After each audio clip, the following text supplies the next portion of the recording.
बिजनौर में भारतीय किसान भानु यूनियन का किसान मजदूर सम्मेलन आयोजित हुआ। सम्मेलन में यूनियन के राष्ट्रीय अध्यक्ष भानु प्रताप सिंह ने बिजनौर के रहने वाले गौरव चौहान को मुरादाबाद मंडल का अध्यक्ष मनोनीत किया। कार्यक्रम में भानु प्रताप ने सभा को संबोधित करते हुए संगठन को मजबूत बनाने, घर घर संगठन को पहुंचाने पर बल दिया।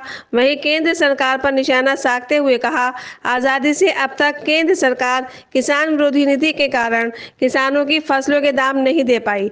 भारतीय किसान भानु यूनियन के राष्ट्रीय अध्यक्ष भानु प्रताप सिंह ने सरकार के सामने अपनी मांग रखी कि सरकार किसानों का कर्जा माफ करे, किसानों को बिजली मुफ्त दे।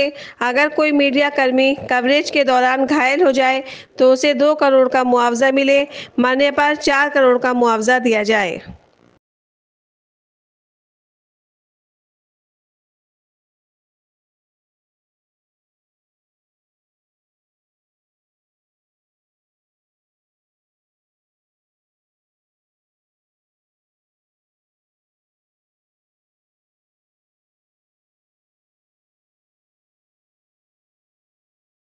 यानी भारतीय किसान भानु को भारत के प्रधानमंत्री ने दिल्ली में प्रदेश वर्जित कर दिया है, बॉर्डरों पर रोक दिया जाता है। इसलिए मुझे रोका चिल्ला बॉर्डर पर, टिकट को रोका गाजीपुर बॉर्डर पर और चंदूनू को रोका सिंगू बॉर्डर पर, तिगरी बॉर्डर पर, सब बॉर्डर पर रोका था।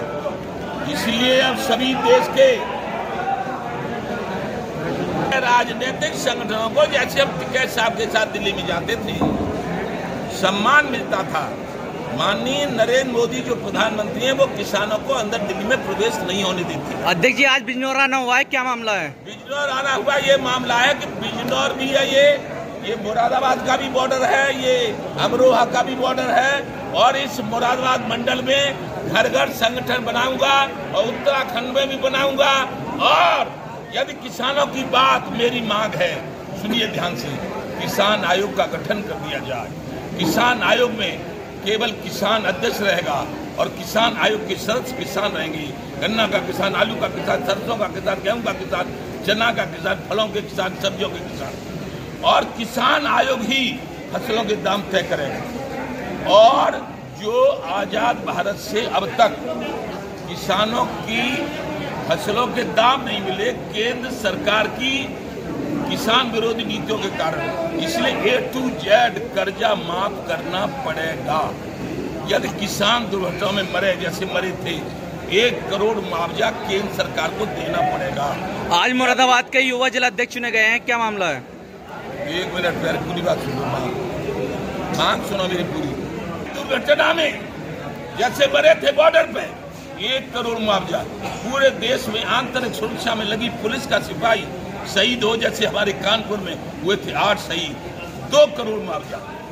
पूरा चिल्ला बॉर्डर पे में था, हमला बोला लाल किले पे, 110 मीडिया कर्मी घायल हुए। मीडिया चौथा स्तंभ होता है लोकतंत्र का।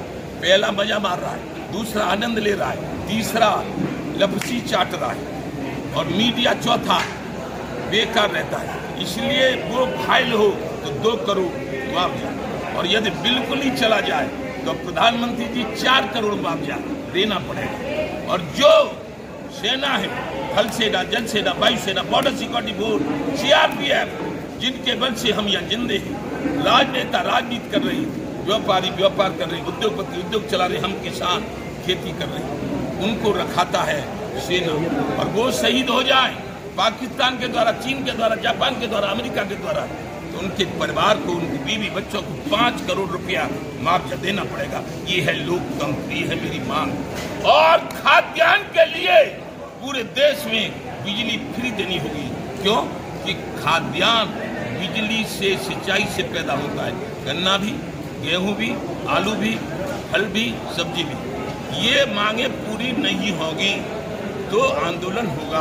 अब आपने कहा युवा अध्यक्ष करेंगे, तो युवा भी करूँगा, महिला भी करूँगा, शिक्षक भी करूँगा, डॉक्टर भी करूँगा, मास्टर भी करूँगा, और पूरे देश के लोगों को जोड़ूंगा और ईमानदार नेताओं को भारत की गद्दी पर बिठाऊंगा। और हर प्रदेश का ईमानदार मुख्यमंत्री होगा, बेईमानों को राजनीति से आउट करूंगा और धर्मवाद और जातिवाद पर राजनीति करने वालों को राजनीति में नहीं छोड़ा जाएगा। ये भानु प्रताप सिंह का ऐलान है। युवा जिलाध्यक्ष किसको मनोनीत किया गया है? युवा जिलाध्यक्ष किसको मनोनीत किया गया है? आज युवा जिलाध्यक्ष गौरव चौहान बनाए गए हैं। युवा जिलाध्यक्ष गौरव चौहान, देख लो इनको शकल, फोटो खींच लो इनका, इनकी है दाढ़ी सरदारों की सी, और ये पगड़ी बांधोगे तो सरदार हो जाएंगे। ठीक है।